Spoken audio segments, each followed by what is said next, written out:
हमारे साथ हैं अभिनव अरोड़ा जी, जिनकी वीडियो सोशल मीडिया पर भक्तिमय वीडियो वायरल हो रही हैं और उनका रामभद्राचार्य महाराज जी के स्टेज पर जाने का एक वीडियो भी वायरल हुआ था। उसके बाद कुछ यूट्यूबरों ने उनके खिलाफ एक मुहिम शुरू कर दी। कुछ आपत्तिजनक अपने-अपने प्लेटफ़ॉर्म से वो बोलने लगे। इससे परेशान होकर, इस सब से आहत होकर आज वो मथुरा की अदालत पहुँचे हैं। उन्होंने पुलिस में भी कंप्लेंट की थी, लेकिन पुलिस में उनकी सुनवाई नहीं हुई, जिसकी वजह से आज वो मथुरा की अदालत में पहुँचे हैं। हमारे साथ इस समय हैं अभिनव अरोड़ा जी। राधे राधे। क्या कहना चाहेंगे आप उन यूट्यूबर जो तो हैं, जो आपके खिलाफ मुहिम चला रहे हैं, उनसे आप क्या कहना चाहेंगे? देखिए, अब इसका इफेक्ट मेरे मैया और पिताजी पर पड़ रहा है। हमारे पास बहुत सारी कॉल्स आ रही है, दिवाली आने वाली है, सब दिवाली की तैयारी कर रहे हैं। हम बाहर निकल नहीं सकते। क्यों? क्योंकि हमें जान से मारने की धमकियां दी जा रही है। आपको आपकी राधा रानी के पास पहुंचा देंगे, घर के बाहर हल्ला कर रहे हैं। ऐसा ऐसा क्या गुनाह उन लोगों की नज़र में आप मानते हैं कि आपसे हुआ है? कुछ मानते हैं? कुछ गलत आपने किया है, उन लोगों की नज़र में? देखिए, मैं जब इंडस्ट्री के यहाँ श्री रामभद्राचार्य महाराज जी की कथा थी, तो मैं वहाँ पर गया था। तो तब मुझे पता नहीं था कि मंच की ये गरिमा है कि यहाँ पर साइलेंट रहना है, यहाँ पर कुछ बोलना नहीं है। तो मैंने राम जी का जयकारा लगा दिया था। तो जगत गुरु श्री रामभद्राचार्य जी ने मुझे मंच से नीचे उतार दिया था। अगर जगत गुरु श्री रामभद्राचार्य जी ने मुझे डांट भी दिया, तो इसमें देश का सबसे बड़ा मुद्दा क्यों बनाया जा रहा है? और मुद्दे कम है क्या? आप आज अदालत आए हैं, कितने लोगों के खिलाफ आपने अदालत में शिकायत की है? 7 लोग हैं। आप मथुरा पुलिस के पास भी गए थे? जी, मेरी मैया ने मथुरा पुलिस में शिकायत कर दी गई है और मुझे पूरा विश्वास है कि पुलिस अपना काम बहुत अच्छे से करेगी।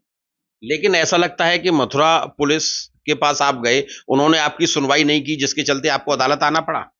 जी, पुलिस ने आपकी सुनवाई नहीं की? नहीं। अब आप क्या संदेश उन लोगों के लिए देना चाहेंगे, जो यूट्यूबर आपके खिलाफ ये सब अपना प्लेटफ़ॉर्म पर जो लिख रहे हैं? देखिए, मैं तो यही कहूँगा, किसी से मित्रता नहीं कर सकते, तो शत्रुता भी नहीं करनी चाहिए। अच्छे कर्म करो, अच्छा फल मिलेगा। कर्मों का फल व्यक्ति को उस तरह ढूँढ देता है, जैसे बहुत सारी गैया के बीच में बछड़ा गैया को अपनी माँ को ढूँढ देता है। अभिनव जी, ये सब ज्ञान आपके पास कहाँ से आया? बस राधा रानी की कृपा है। कितने साल की उम्र में आपके ऊपर ये कृपा हुई? मैं खुद को बहुत सौभाग्यशाली मानता हूँ कि राधा रानी ने कम उम्र में ही अपनी भक्ति दे दी, अपनी लगन लगा दी। आप जब स्कूल जाते हैं पढ़ने, तो आप कौन-सी क्लास में पढ़ते हो? मैं 5वीं कक्षा का छात्र हूँ, लेकिन अभी ऐसी स्थिति आ गई है कि मैं स्कूल नहीं जा पा रहा हूँ, मेरी बहन भी घर पे है। तो आपकी पढ़ाई में और इसमें कुछ डिसबैलेंस नहीं होता, भक्ति में और पढ़ाई दोनों एक साथ आप करते हैं? नहीं होता। कितना समय आप पढ़ाई में देते हैं और कितना समय आप अपनी भक्ति को देते हैं? देखिए, जो विद्यालय का जाना है वो तो है ही है, उसके अलावा मैं 1 डेढ़ घंटा पढ़ता हूँ। आपके सुबह से अगर दिनचर्या की बात की जाए, तो उठने से लेकर रात को सोने तक की क्या दिनचर्या रहती है? मेरी दिनचर्या मैं सबको बहुत बार बता चुका हूँ, एक बार आपको दोबारा बता देता हूँ। मैं सुबह 4 बजे उठ जाता हूँ, 3:30 बजे उठ जाता हूँ, स्नान करता हूँ और फिर अपना माला जाप आरंभ कर देता हूँ। इसमें लगभग मुझे 1.5 घंटे लग जाते हैं। उसके बाद जब सूर्योदय होता है, मैं तुलसी जी को जल चढ़ाता हूँ, उनकी परिक्रमा करता हूँ। उसके बाद अपने राधिका गोविंद जी को उठाता हूँ, उनका स्नान कराता हूँ, उनका श्रृंगार करता हूँ और फिर उनकी आरती करता हूँ, उनको भोग लगाता हूँ, स्वयं पाता हूँ और फिर अपने विद्यालय जाता हूँ। मेरी वैसे ही एक दिनचर्या रहती है सुबह का। अब इस समय दिवाली आने को है और आपका परिवार किस दौर से गुजर रहा है? देखिए, हमें घर से बाहर निकलने के लिए मना कर दिया गया है कि आप घर से बाहर नहीं निकल सकते। फ़ोन आ रहे हैं, धमकियाँ दी जा रही हैं। कौन लोग धमकी दे रहे हैं? अलग-अलग नंबर से फ़ोन आ रहे हैं, रैंडम नंबर से। आपने उन नंबरों को लेके कोई कंप्लेंट की कि इन नंबरों से फोन आ रहे हैं? जी, कहाँ पर की? यही कचहरी। कुछ एक्शन लिया? देखिए सब राधा रानी। अच्छा। ये थे हमारे साथ अभिनव अरोड़ा जी। उनका कहना है कि इस समय दिवाली आने को है और हमारा परिवार इतना डिस्टर्ब है कि हम खुले में घूम नहीं सकते, अपने घर से बाहर जा नहीं सकते। पुलिस में कंप्लेंट की है जिसमें उनकी सुनवाई नहीं हो पाई है, जिसके चलते उनको आज अदालत की शरण में मथुरा पहुंचना पड़ा है। यूट्यूबरों से परेशान होकर सोशल मीडिया पर वायरल होने वाले इस समय अभिनव अरोड़ा जी आज अदालत की शरण में पहुंचे थे और उनके वकील साहब भी उनके साथ आए थे। हमारे साथ उनके जो लॉयर हैं वो हमारे साथ हैं। हम उनसे जानेंगे कि क्या एप्लीकेशन में उन्होंने कोर्ट से निवेदन किया है, क्या आग्रह किया है और किस किस पॉइंटों पे वो लोग उन यूट्यूबरों के खिलाफ कंप्लेंट करना चाहते हैं। जी, क्या नाम है आपका? आजाद खोकर मेरा नाम है।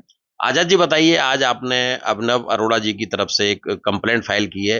वो कंप्लेंट जो फाइल हुई है वो अभिनव अरोड़ा जी की तरफ से हुई है या किसी और पर्सन के नाम से हुई है? देखिए, जब भी कोई बच्चा होता है, माइनर होता है, तो कानून में प्रावधान है कि हम जो कोई भी मुकदमा है, उनकी तरफ से भी दाखिल कर सकते हैं अगर वो क्रिमिनल है, और अगर सिविल है तो उनके माता-पिता की तरफ से फाइल हो सकता है, और क्रिमिनल में या तो उनकी तरफ से, बच्चे माइनर की तरफ से, या उनके माता-पिता की तरफ से। तो हमने ये मुकदमा जो है उनकी माताजी के तरफ से शिकायत दे करके उस पे दर्ज कराने की कानून से निवेदन किया है।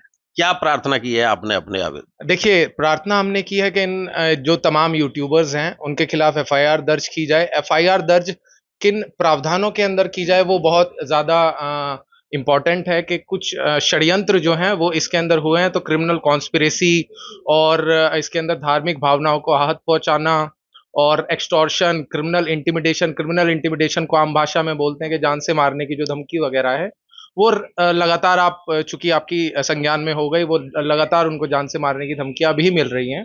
तो उस एवज में हमने शिकायत दी है। उसके अलावा क्रिमिनल डेफेमेशन है, और उनका वायलेशन फॉर प्राइवेसी है। उसके और अन्य तमाम जो और संबंधित धाराएँ हैं, उनमें हमने मुकदमा एफआईआर दर्ज कराने की कोर्ट माननीय न्यायालय से दरख्वास्त अपनी दी है।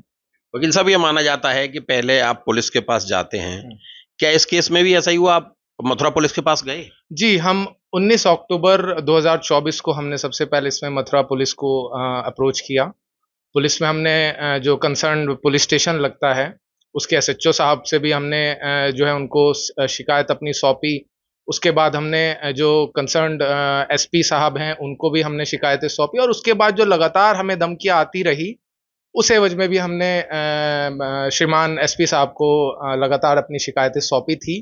तो कोई संतोषजनक जो मुल्ज़िमान हैं उनके ऊपर कार्रवाई चूँकि नहीं हुई है, इसलिए हमने अपना कोर्ट के समक्ष अपना रुख किया है कि इस एवज हमारी जो है वो एफआईआर दर्ज करके और इन सभी अभियुक्तों के खिलाफ मुकदमा दर्ज करके इनके खिलाफ कार्रवाई की जाए। अब अदालत ने क्या आदेश दिया है? क्या देखिए, आज अदालत ने जो है वो पुलिस से रिपोर्ट मांगी है, जिसको एक्शन टेकन रिपोर्ट बोलते हैं, और जिसमें माननीय न्यायालय ने ये पुलिस से रिपोर्ट मांगी है कि आपने अभी तक इसमें क्या कार्रवाई की है, क्या आपने एक्शन लिया है।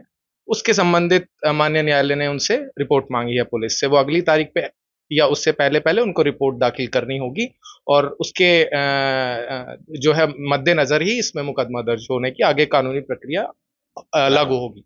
जी। ये थे हमारे साथ अभिनव अरोड़ा जी के वकील साहब हैं, जिन्होंने यहाँ पर कोर्ट में प्रार्थना पत्र लगाया है और वहाँ से कोर्ट से अभी पुलिस से रिपोर्ट मांगी जाएगी और रिपोर्ट के आधार पर ही आगे की कानूनी कार्रवाई शुरू होगी या इसमें मुकदमा दर्ज होगा या नहीं होगा।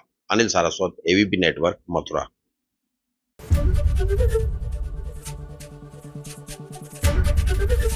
एबीपी गंगा, खबर आपकी, जुबान आपकी।